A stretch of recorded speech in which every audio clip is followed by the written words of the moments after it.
tá? Febre, fome e guerra.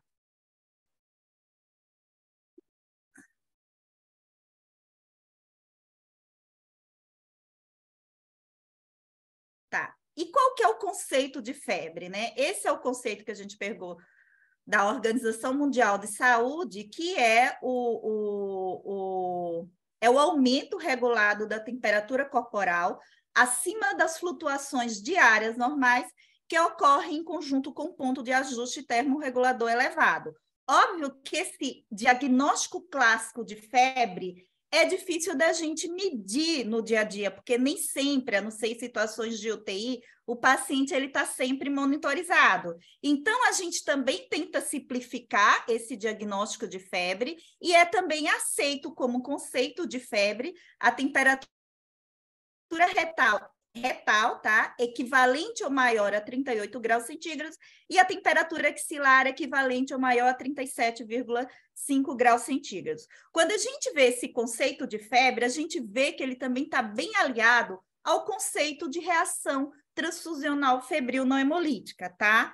Que é o conceito que a gente segue no Brasil, que é o conceito mundial, que é o seguinte: a presença de febre com aumento de pelo menos 1 grau em relação ao valor pré-transfusional, tá? Que pode estar associado a síndrome febril, que são tremores, calafrios, durante a transfusão ou até 4 horas após. Ou seja, para a gente dizer que a febre é provocada pelo sangue, a gente precisa dessa associação com a transfusão, que seja durante ou até 4 horas após.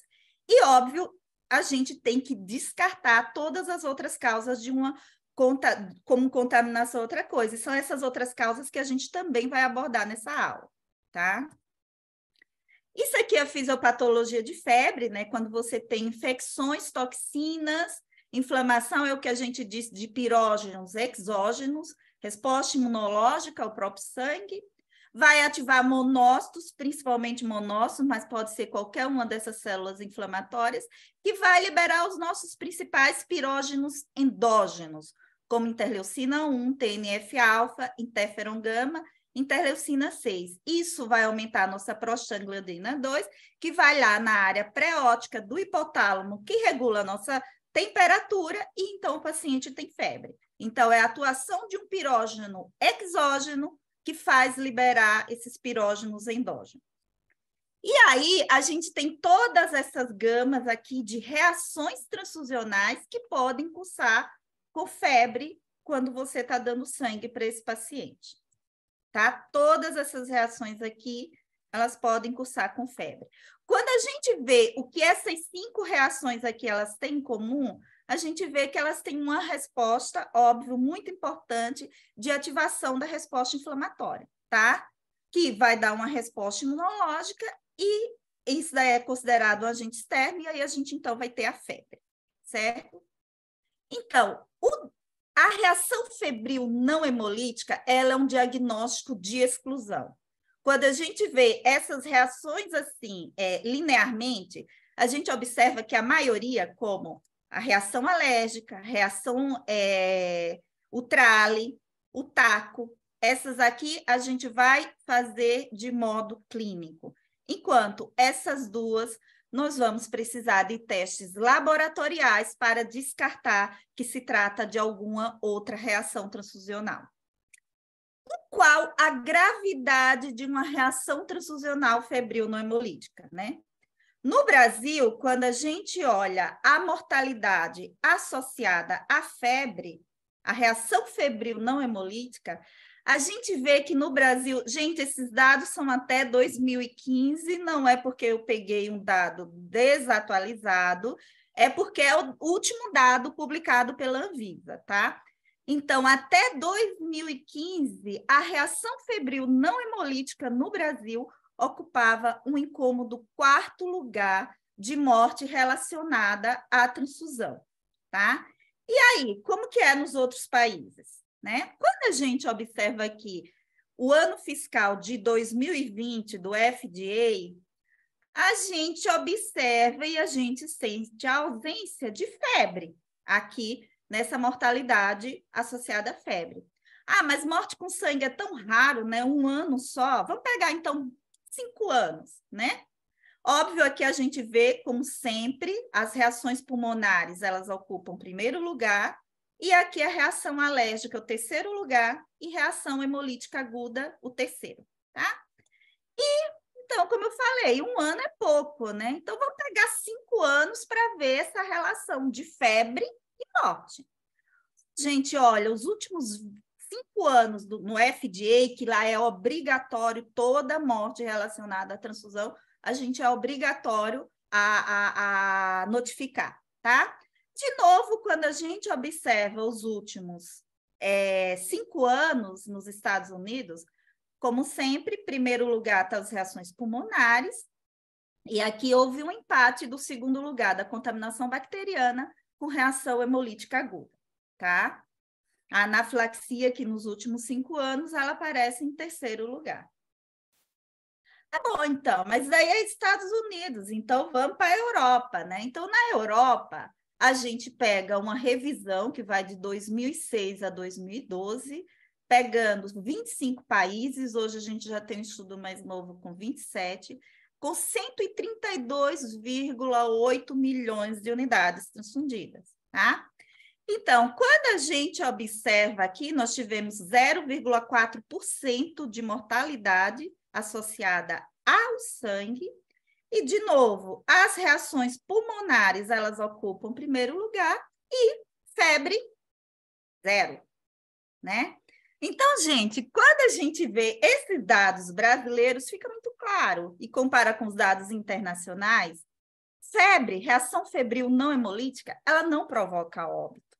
Tá? O que a gente tem aqui nos nossos dados brasileiros? Provavelmente quem notificou clicou em algum lugar errado ou a culpa é nossa mesmo. O nosso diagnóstico está errado, de reação febril não hemolítica provocando febre. A partir do momento que eu digo que o meu paciente tem uma reação febril não hemolítica e ele morreu, a gente tem que rever o diagnóstico.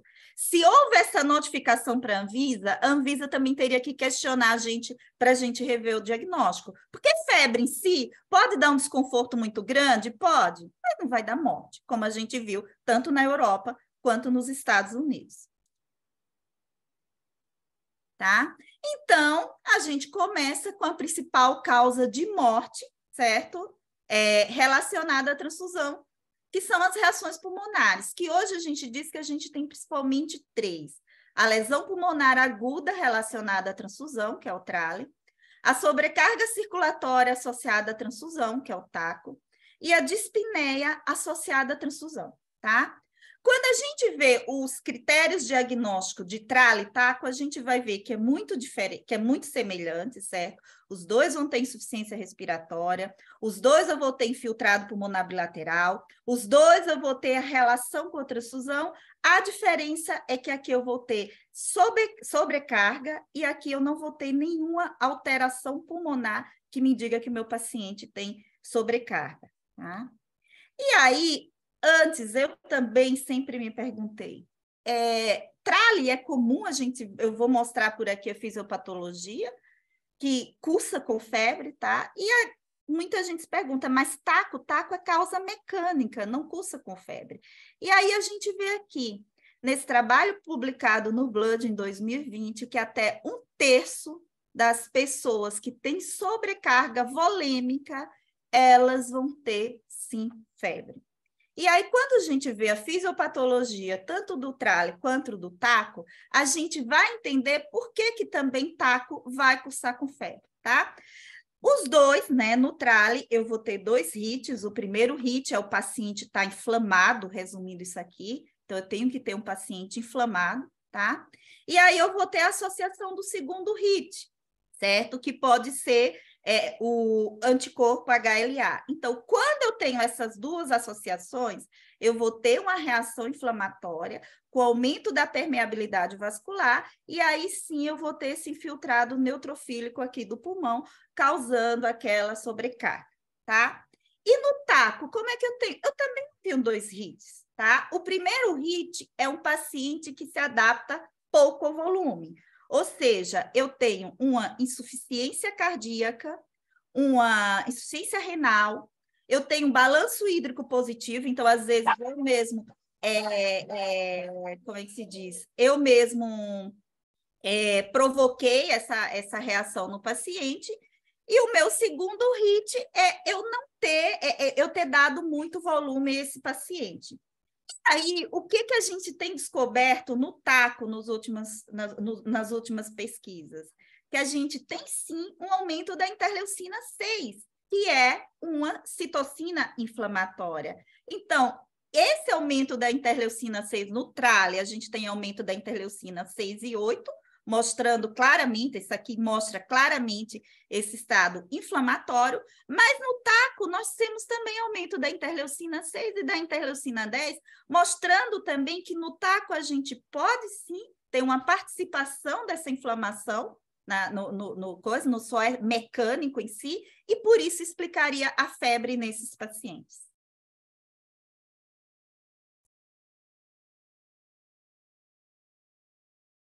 Tá? E aí, assim, como que eu faço para diferenciar? Eu estou diante de febre, se o meu paciente tem uma reação febril não hemolítica, ou se a gente está diante de uma reação pulmonar, tralo ou TACO.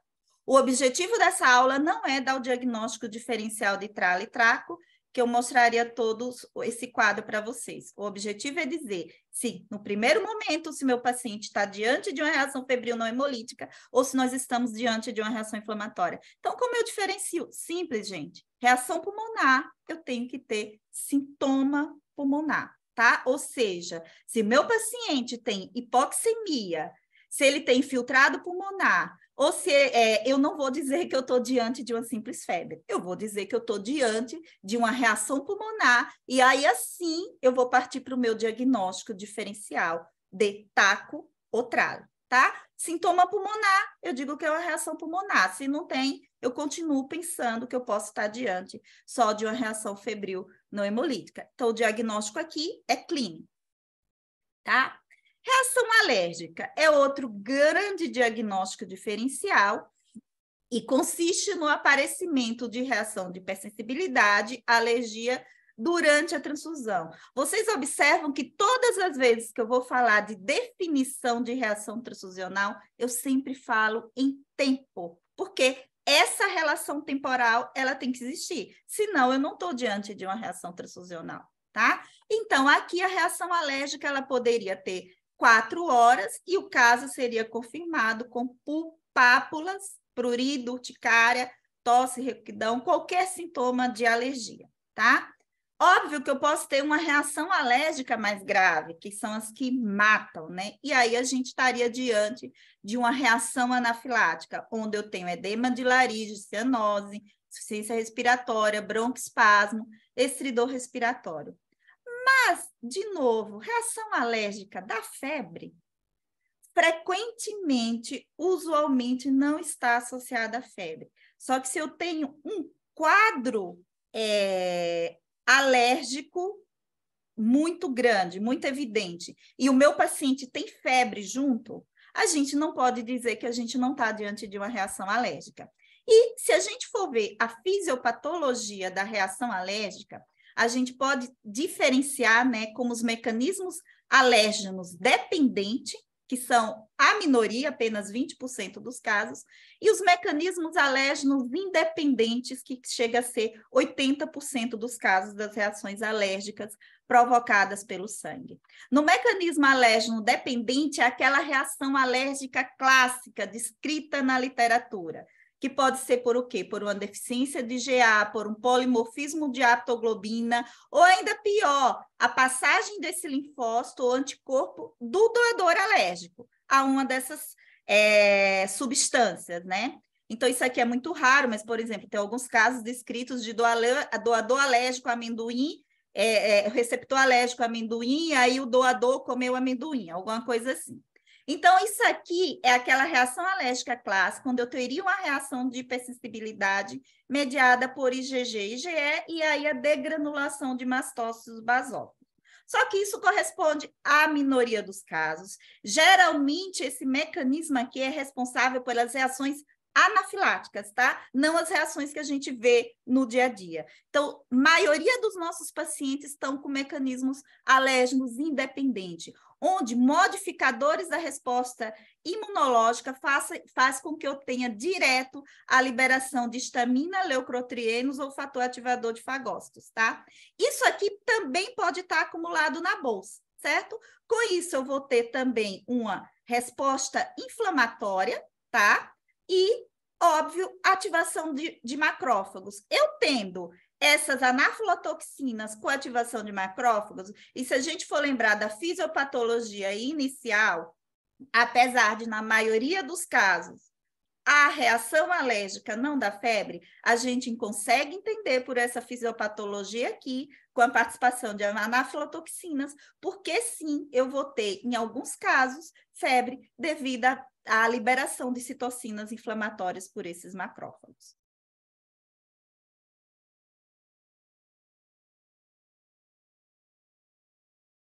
Tá?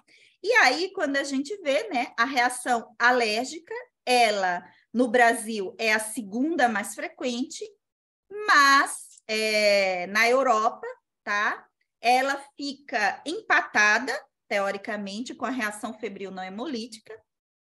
E nos Estados Unidos, a gente também tem, na verdade, nos Estados Unidos, a reação alérgica, ela é a causa mais, é a reação transfusional mais comum. E como faço o diagnóstico de reação alérgica se o meu paciente está tendo febre? É óbvio que é exclusivamente clínico. Meu paciente tem algum sinal, sintoma de alergia, é reação alérgica. Se ele não tem, eu continuo vendo como reação febril não hemolítica.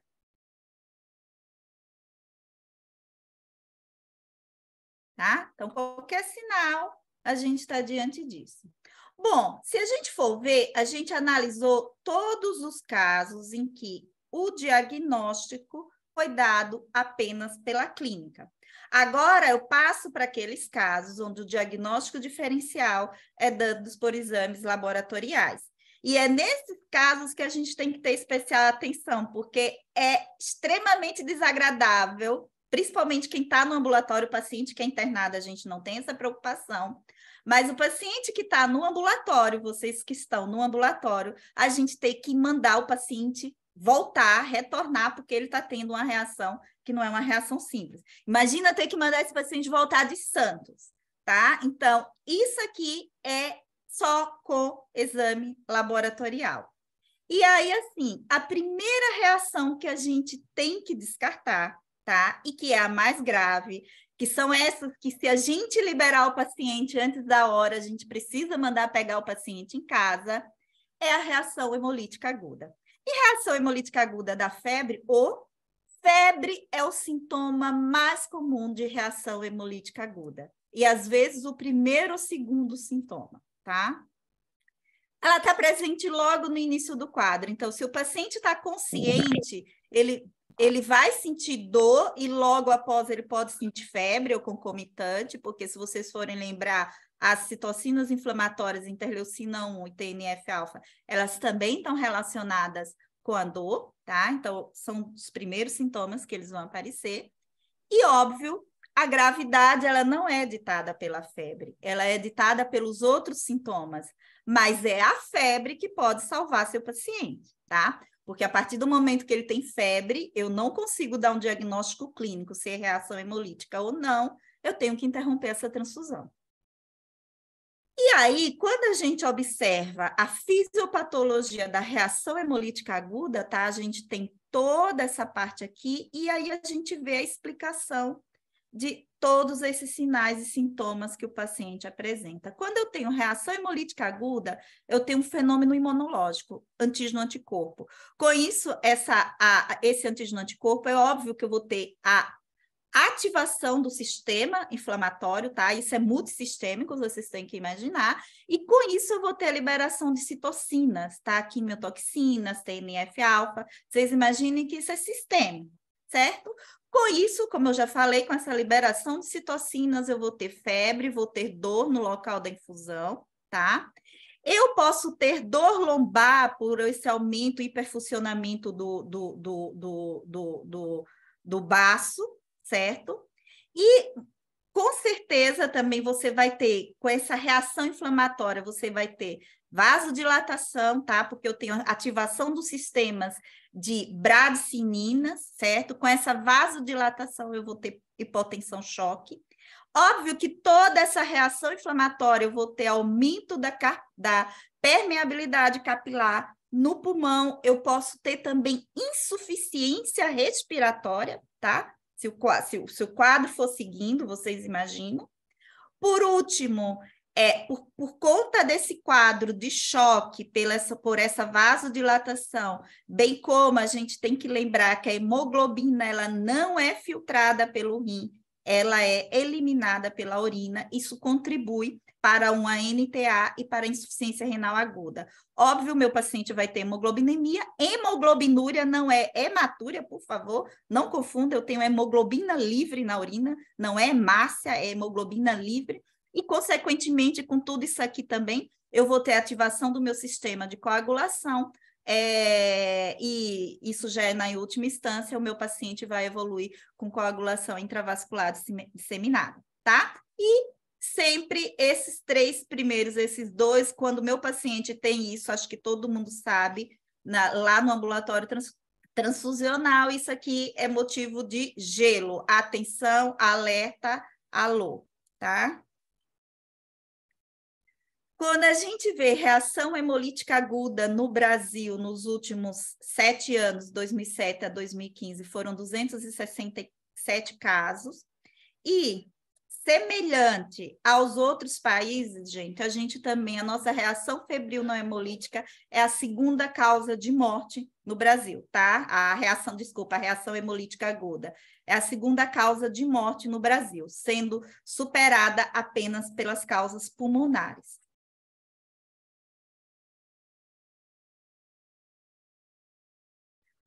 Na Europa, a reação hemolítica aguda, tá? Ela não é tão frequente, certo? E quando a gente vai ver mortalidade associada à transfusão, ela ocupa o terceiro lugar, sendo superada pelas causas pulmonares e pela alérgica.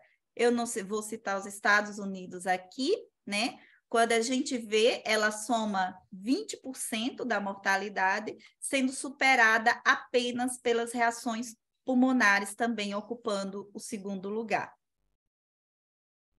A confirmação diagnóstica é muito importante. Então, já na coleta do exame, óbvio, o meu paciente ele teve febre, eu sei que pode ser uma reação hemolítica aguda. Imediatamente, quando eu coleto o sangue, eu já vejo no soro desse paciente ou no plasma hemoglobinemia, tá? Cor da urina, às vezes o paciente ele pede para ir ao banheiro, ele vai dizer que está com hemoglobinúria, tá? A gente não vê aqui. Ou um telefonema para Santos, você pode perguntar para o paciente se ele está fazendo xixi escuro, né?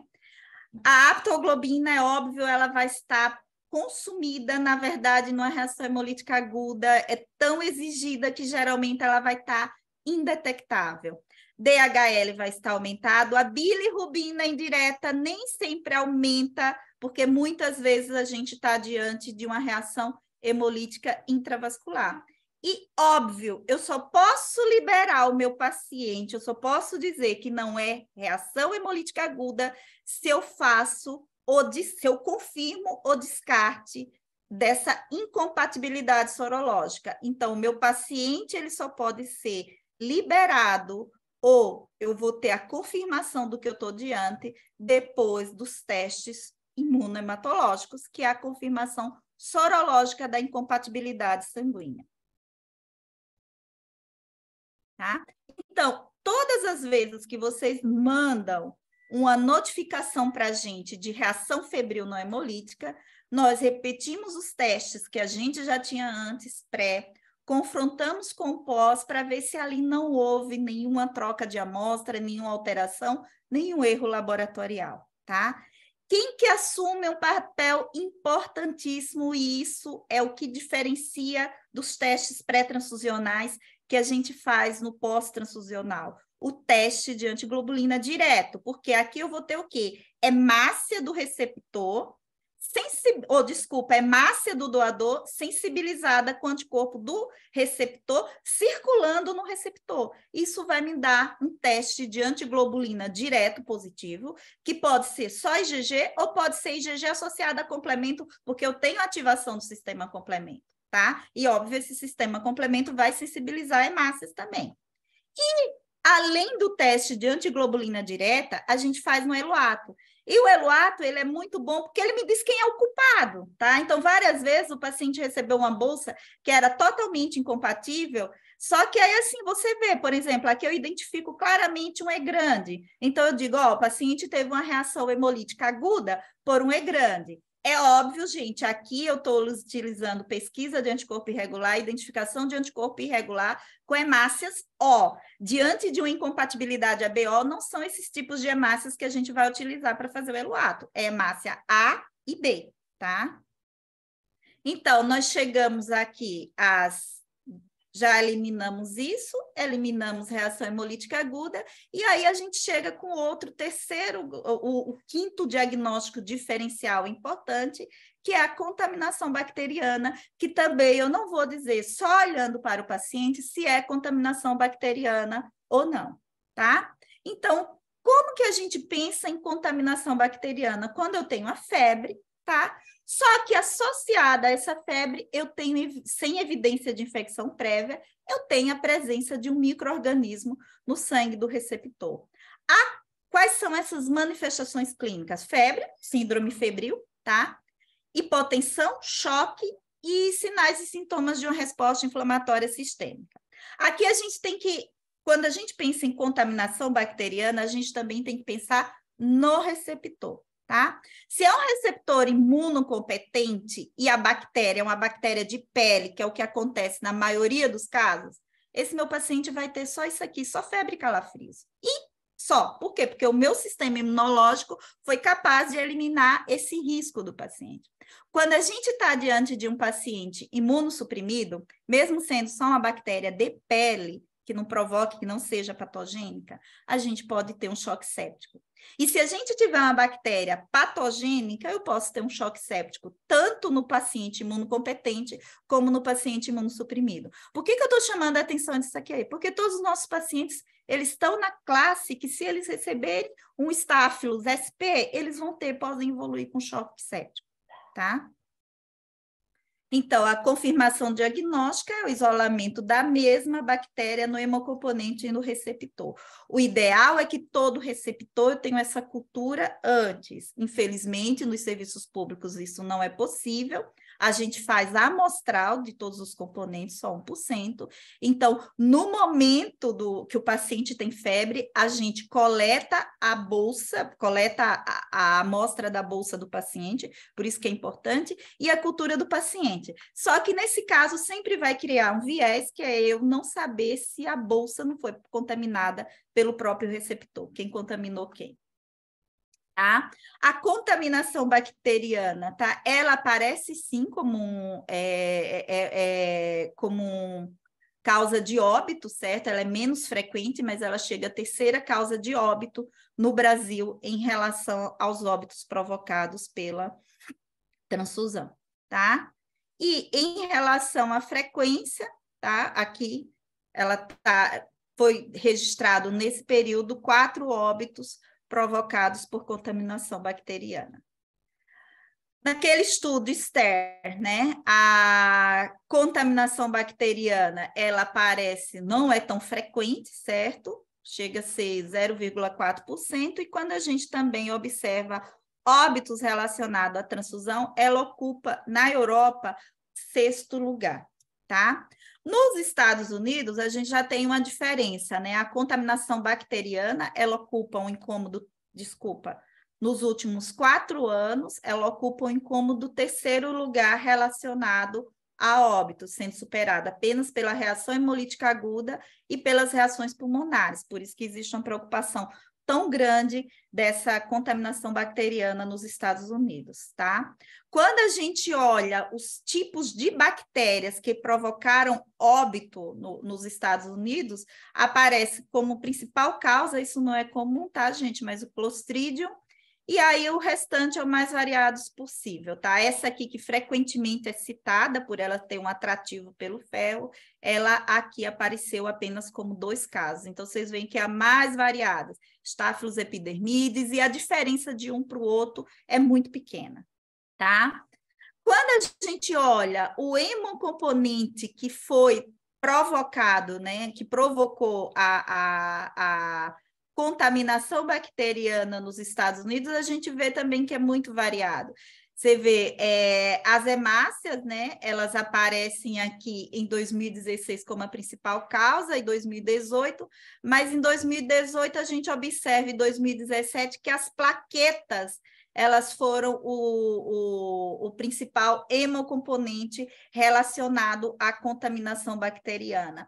Lembrando que mesmo eu fazendo, por exemplo, aqui no Brasil também é obrigatório nas plaquetas poraféres e você fazer a cultura 100% dos hemocomponentes. Só que, independente do local onde esteja, se é Brasil, se é Europa ou se é Estados Unidos, isso é um exame pós, porque não dá tempo a eu utilizar cultura para liberar esse hemocomponente. Então, ele serve apenas como confirmatório da contaminação bacteriana e não como exame de qualificação do sangue para que, se for contaminado, eu despreze. Então, por isso que a gente tem esse, vamos dizer, esse excesso de bolsas contaminadas provocando óbito nos Estados Unidos, porque não dá tempo a gente esperar a cultura para poder liberar o hemocomponente, tá? E aí a gente chega a gente tem o diagnóstico de reação febril não hemolítica, ou, desculpa, de contaminação bacteriana, é muito simples. Cultura positiva é uma contaminação bacteriana, tá? E cultura negativa, aí sim eu eliminei tudo que eu poderia eliminar, e aí eu estou diante dela, que é uma reação febril não hemolítica, tá? E aí a gente chega a esse diagnóstico, óbvio, aqui eu não estou falando das outras condições subjacentes. Então, eu chego ao diagnóstico de a reação transfusional febril não hemolítica, tá? A reação transfusional febril não hemolítica, quando a gente vê no Brasil, ela é disparada a reação mais frequente e ela supera em quase 10% o segundo colocado, que são as reações alérgicas. E como vocês já viram, esse é um panorama diferente do que eu encontro na Europa, onde ela está empatada com a reação alérgica, e do que eu encontro também nos Estados Unidos, onde ela é inferior à reação alérgica. Isso teria alguma explicação, né, para isso? Quando a gente observa os mecanismos envolvidos na reação febril não hemolítica, esse é o principal mecanismo, tá? Em que eu tenho anticorpo do receptor reagindo contra leucócito do doador. Isso vai fazer o quê? Eu vou ter uma ativação do sistema complemento, tá? E com isso, ativação do sistema retículo endotelial, liberação das citocinas pró-inflamatórias, dando febre. Esse é o principal mecanismo, a gente chega a dizer que é cerca de 70% responsável pela febre.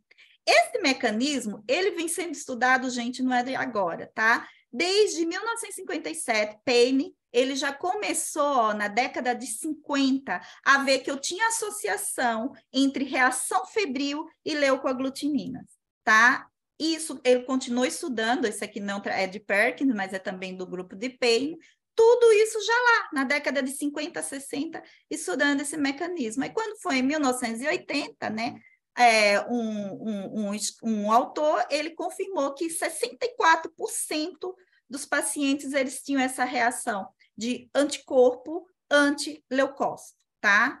Né, nos pacientes que tinham tido reação febril não hemolítica.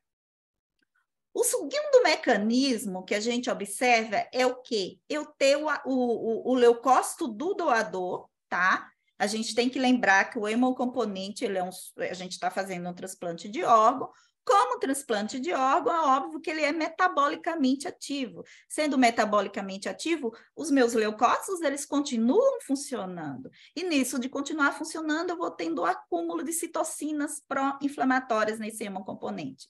Esse mecanismo, ele também não foi provado agora, ele foi provado já antes, no final do século XX, né? Onde a gente observa o quê? Que os pacientes eles tinham um aumento significante de interleucina 1 nesses hemocomponentes, tá?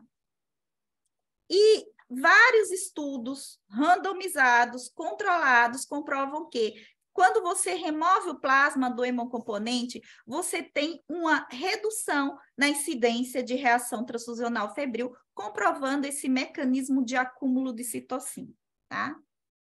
E aí, a gente chega àquela minha outra pergunta: o que diferencia os Estados Unidos da Europa? Tá?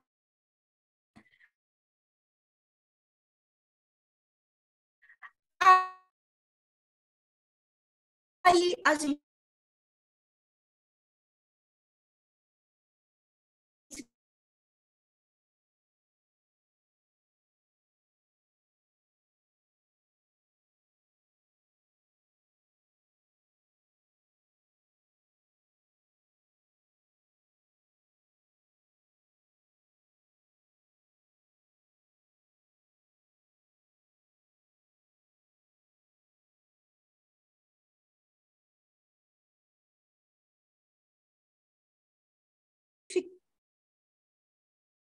a plaqueta ainda essa alteração foi mais significante ainda, onde eu tive uma redução de até 90% na frequência de reação febril não hemolítica, utilizando comparando o período leucorreduzido com o período não leucorreduzido.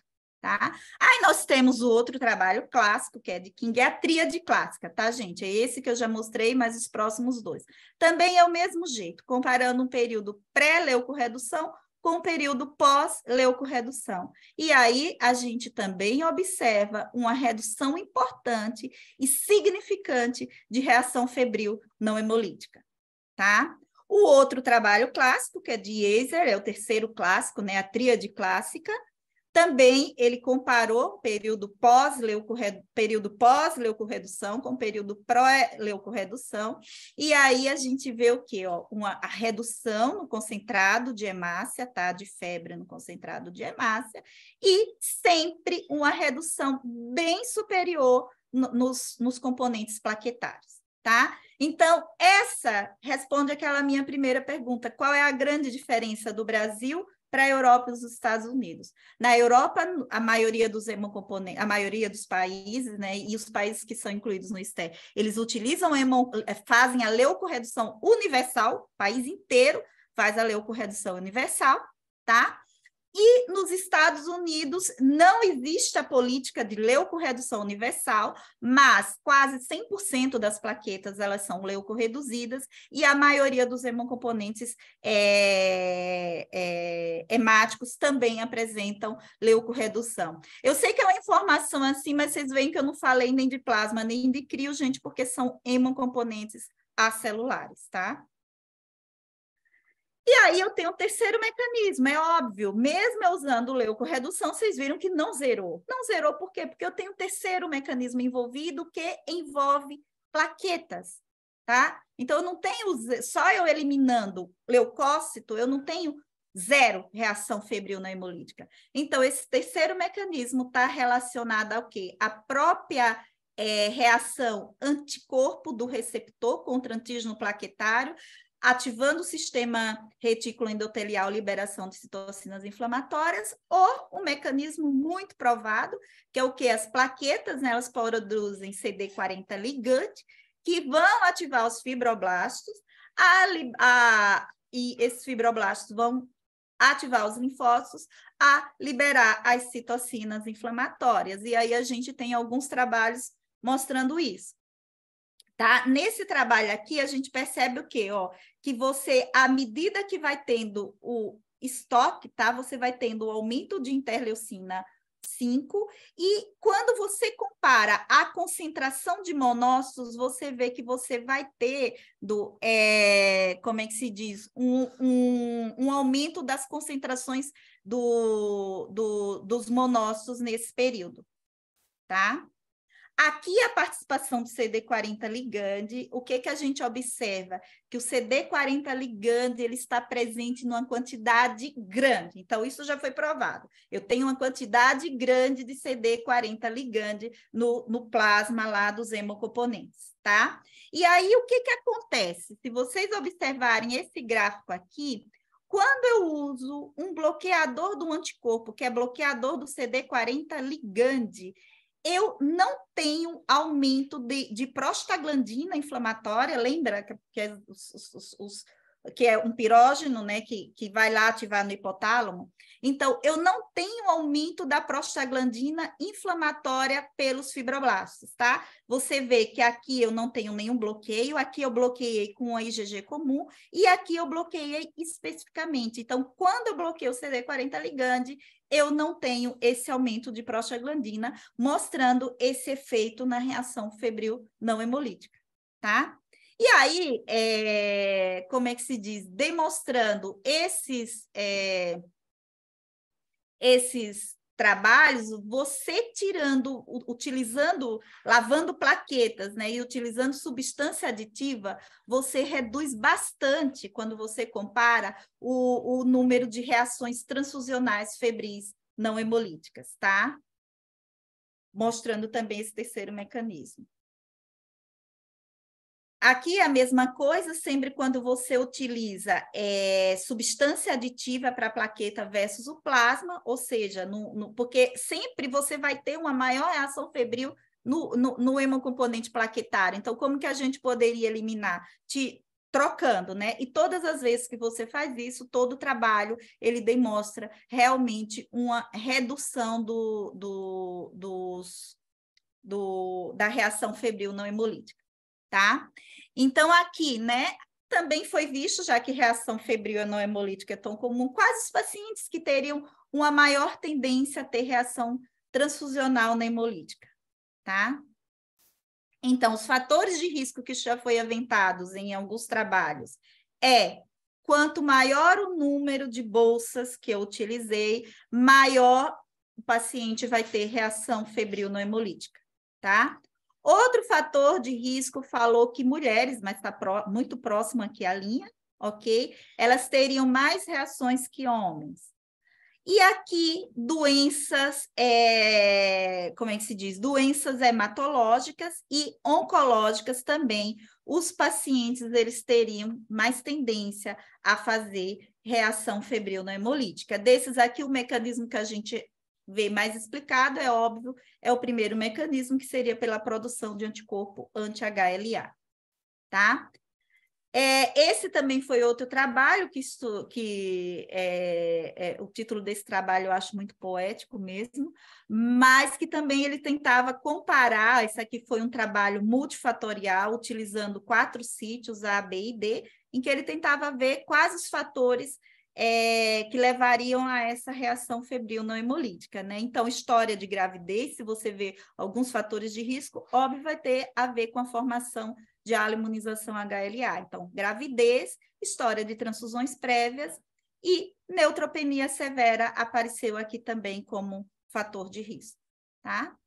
E aí, gente, é óbvio, a gente tem que falar de pré-medicação, tá? Então, aqui nós temos um trabalho randomizado, duplo cego, certo? Que mostra pré-medicação e placebo. Óbvio que foi um trabalho com 52 e 46 pacientes. O que é que eu tenho aqui? Que o paciente que usou pré-medicação, ele teve mais febre do que usou placebo. Óbvio que isso não foi estatisticamente significante, mas a informação importante eu não tive redução da reação febril não hemolítica com o uso de acetaminofén ou de difenidrin, tá? Aqui é outro trabalho também, em que eu vi placebo e droga ativa. Eu tive no grupo placebo mais reações febris do que no grupo do droga ativa, mas isso não foi estatisticamente significante. E quando eu faço a correção desses fatores, não teve significância nenhuma, passando a mesma mensagem, tá? Que a pré-medicação ela não teria efeito em evitar a reação febril não hemolítica, tá? Esse foi também aqui outro trabalho em crianças, certo? Nesse trabalho também o resultado é bem interessante, você tem aqui acetaminofén 15, com pré-medicação 7, e aí também, de novo, o grupo pré-medicação tem mais febre do que o grupo placebo. Isso não deu significância, mas a mensagem importante é pré-medicação não reduz febre. Em 2012, nós tivemos a primeira meta-análise Cochrane, que mostrou essa tendência, né, em que pré-medicação ela não mostrava febre, mas sempre com dados que eles consideram de baixa evidência, tá? E aí nós tivemos esse trabalho, gente, quando você pesquisa isso na literatura, são poucos trabalhos, então a evidência é sempre baixa. Nós tivemos esse trabalho exatamente em talassemia, foi um estudo prospectivo, randomizado, duplo cego, tá? E o que ele chegou à conclusão também, que se você compara aqui o grupo com pré-medicação com o grupo placebo, você observa que você não tem redução de febre com o grupo pré-medicação. E aí nós tivemos, além daquela meta-análise de 2002, nós tivemos uma meta-análise aqui em 2019, tá? Em que a pré-medicação, ela não previne reação febril não hemolítica, mas eles deixam adendo. São trabalhos de baixa qualidade de evidência, tá? Por quê? Porque são poucos os trabalhos. Então, como conclusão, né, no Brasil, até 2005, a reação febril não hemolítica é a reação transfusional mais comum. O diagnóstico diferencial inclui essas causas. Após a exclusão dessas causas, a gente pode afirmar tratar de uma reação febril não hemolítica. Tá? Os mecanismos apontados como os responsáveis: destruição imune de leucócitos, transferência de citocinas pró-inflamatórias, destruição imune ou ativação de plaquetas do doador. A leucorredução universal, ela reduziu significativamente a reação febril não hemolítica, isso a gente vê tanto nos trabalhos randomizados, como a gente fala em campo mesmo, que é o que acontece na Europa, tá? A maioria das reações, elas são leves, e fatores de risco apontado está sendo idade, tipo de hemocomponente, histórico transfusional. E lembrar, é uma reação que não provoca óbito, tá? Ela não tem fatalidade. Obrigada. E a pré-medicação, óbvio, não reduz o risco de reação febril não hemolítica.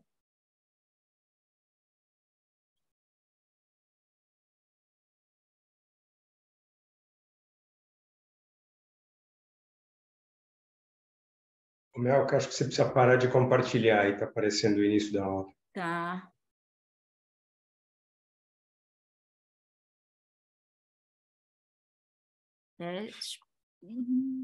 Ah, tá. Achei. Ainda está compartilhado? Tá, ainda Ah, tá. tá. Pronto, foi. Agora sim. Eu interrompi daqui.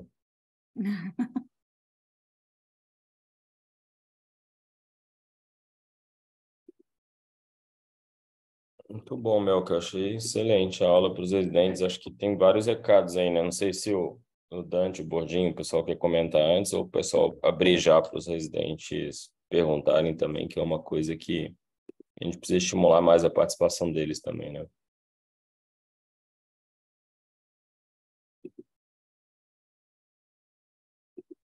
Eu já respondo essa pergunta do chat. Quem perguntou foi o Gabriel. Gabriel. O Gabriel, ele perguntou, teríamos que coletar a hemocultura de todo episódio de febre? Sim, tá? A gente coleta no hemocomponente, mas no paciente vocês também teriam que coletar essa hemocultura. Até para facilitar o nosso diagnóstico, vamos dizer, às vezes a gente identifica no hemocomponente e no paciente, e às vezes é um patógeno que já estava antes no paciente, então a gente tira aqueles viés, mas é obrigatório. O paciente fez febre, eu tenho que ter cultura dele, mesmo que aquilo seja provocado pela transfusão. E no banco de sangue a gente vai coletar do nosso hemocomponente, tá?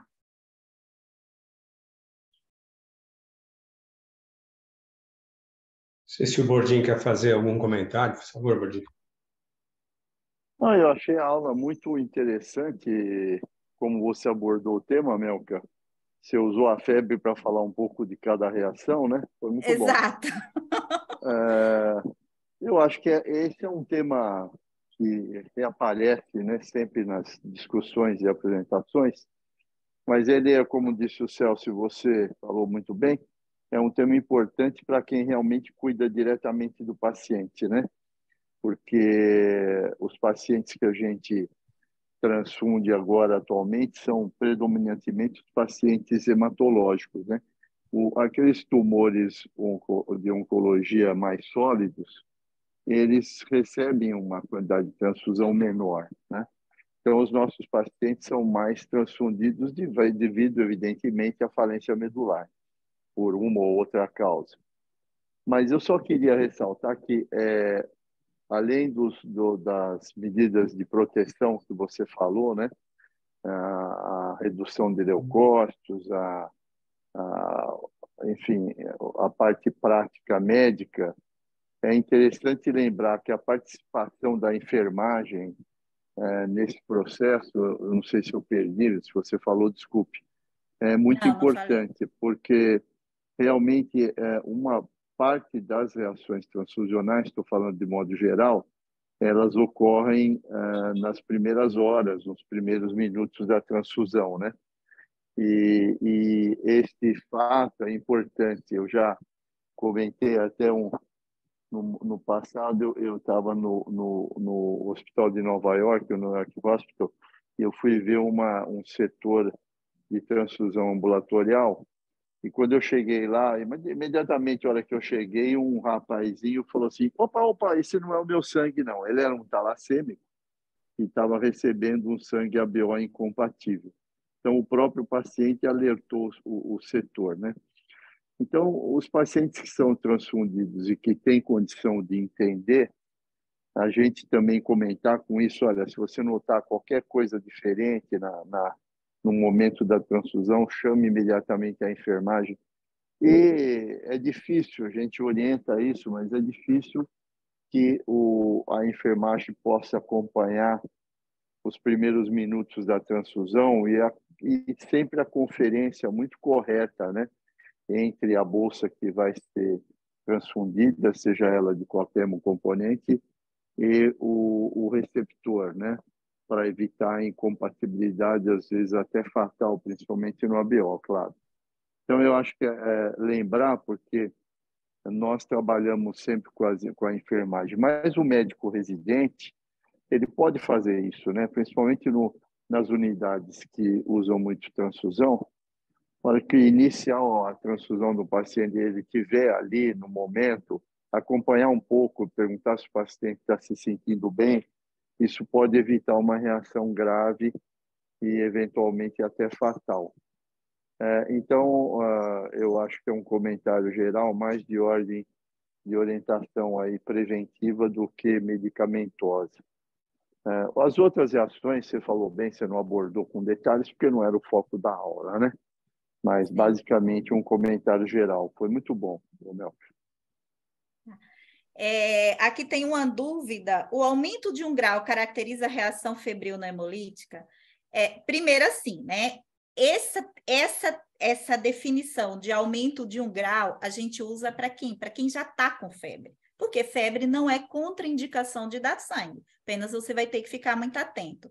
O que às vezes acontece é uma temperatura medida errada de 35, e o paciente está, de repente, durante a transfusão com 36, aí você não considera febre. Então, esse aumento de 1 grau é para aquele paciente que já é febril, tá?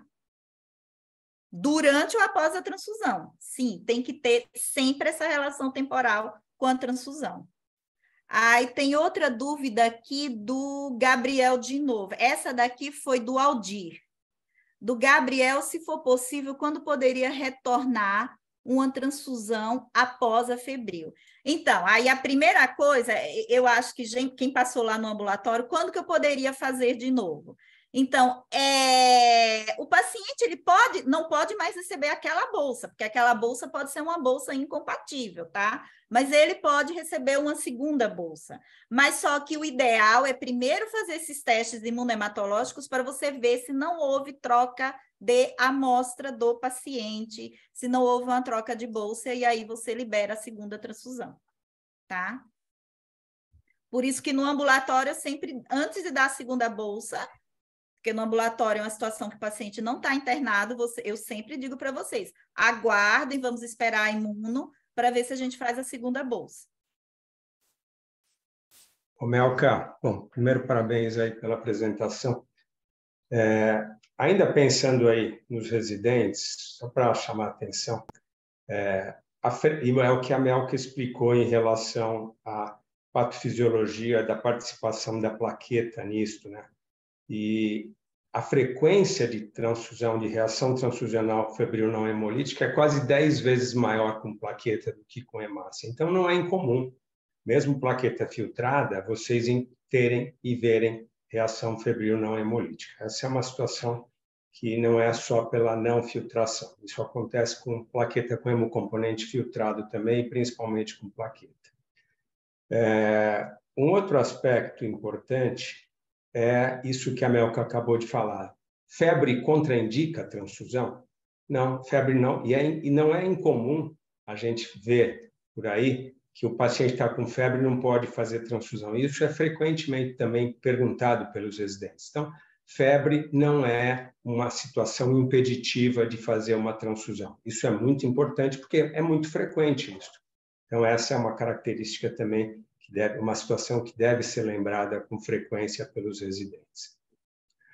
Um outro aspecto prático é essa questão da pré-medicação, né? Esses trabalhos que a Melka mostrou evidenciaram que não a pré-medicação não previne a reação febril não hemolítica, apesar que essa última meta-análise aí que a Melka mostrou, que é do grupo lá da McMaster, onde o Bordin teve, eles fizeram isto em pacientes que estavam recebendo transfusão pela primeira vez. Esse estudo não foi feito com pacientes que frequentemente têm reação febril não hemolítica. Essa avaliação, essa meta-análise não fez, mas muito provavelmente também não deve ter diferença, mas esses estudos não mostraram isso.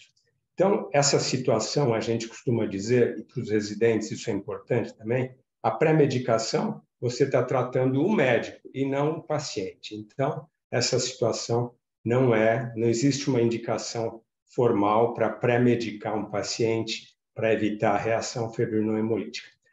Agora, tem um outro aspecto também que é interessante, que é o custo aumentado de um paciente que tem reação febril não hemolítica. Que é isso que a Melka falou. Separa a transfusão, esse hemocomponente é descartado, esse paciente interrompe um tratamento que ele precisa, que é a transfusão. Os exames de investigação que devem ser feitos, incluindo aí as culturas, quer dizer, a literatura chama atenção para isso, que o custo aumenta, evidentemente, na investigação desses pacientes. Por isso que essa discussão se deve reduzir, se não deve, o quanto isso diminui, claro que também não é absoluta, mas esse aspecto econômico e de interrupção, entre aspas, do tratamento é importante nesses pacientes que têm reação febril não hemolítica. Mas eu acho que eram esses os comentários que eu queria fazer, são comentários práticos e que são importantes no dia a dia aí para quem faz a prática. O Dante, eu acho que você lembrou bem, né? Quer dizer, tem um estudo clássico lá de Seattle, no grupo do Blood Center lá, e do Instituto, em pacientes com transplante de medula. E realmente, quando você lê o Correduz, o componente, você consegue reduzir aí, com 3 logs, 99% dos leucócitos presentes originalmente na bolsa que vai ser transfundida. Isso é muito bom. Então, evita bem essa reação que a Melka mostrou, né, que envolve o leucócito. Por outro lado, os pacientes, cerca de 10% dos pacientes, ou um pouco mais, continuavam a ter reação. Então, isso tem a ver realmente com pirógenos, né, que são liberados dentro da bolsa durante o armazenamento. E isso pode ser do próprio plástico, cada vez menos o plástico é envolvido, mas pode acontecer. Hemácias que são destruídas durante o armazenamento e a reação também antígeno-anticorpo contra antígenos plaquetários específicos, ou HLA. Então, na verdade, o termo correto, como a Mel usou, a leucorredução, ela reduz, né? Mas ela não abole reação transfusional hemolítica, não hemolítica, febril. Ela não abole, ela reduz. Mas sempre fica um número residual de pacientes que vão ter reação. E são esses pacientes que confundem o clínico, né? O paciente que pode estar em sepse, leucemia aguda, pós-transplante, e daí entra todas essas orientações que a Melka colocou. Então, o fato de o médico participar aí, indicando transfusão, e por isso que a gente fala que transfusão tem que ser bem indicada, né? Porque, na verdade, é um transplante, né? A gente não toma conta disso. Não. E as transfusões, na verdade, são transplantes, né?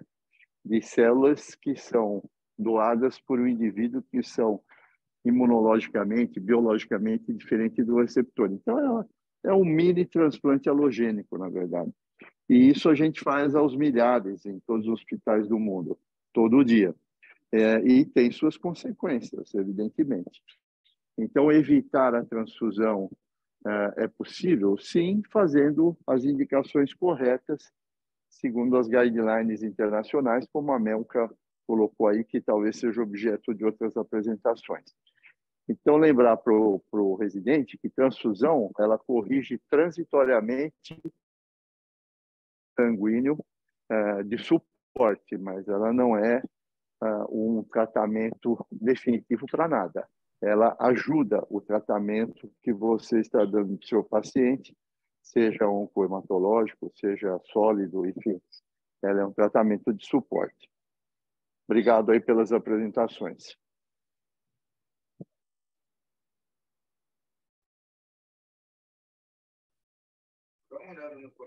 Acho que é isso, né? Não sei se tem mais algum. Ô, Celso, eu sempre digo nas nossas aulas da hemoterapia que aquilo que você falou, os residentes precisam participar mais, né? E não precisam ter vergonha de não saber, né? Estão aqui para aprender. E é importante estimular que os residentes tirem dúvidas. Essa é a parte importante também do aprendizado. Então, eu insisto e quero reforçar o que o Celso disse, o que eu digo sempre nas aulas da hemoterapia. Os residentes precisam perder a inibição e precisam perguntar, que é nessa hora que a gente troca experiência, e isso é muito importante do aprendizado também. E eu só tenho mais uma frase para dizer. Depois dessa aula, se eu precisar mandar pegar alguém em Santos de novo, eu vou ficar muito chateada.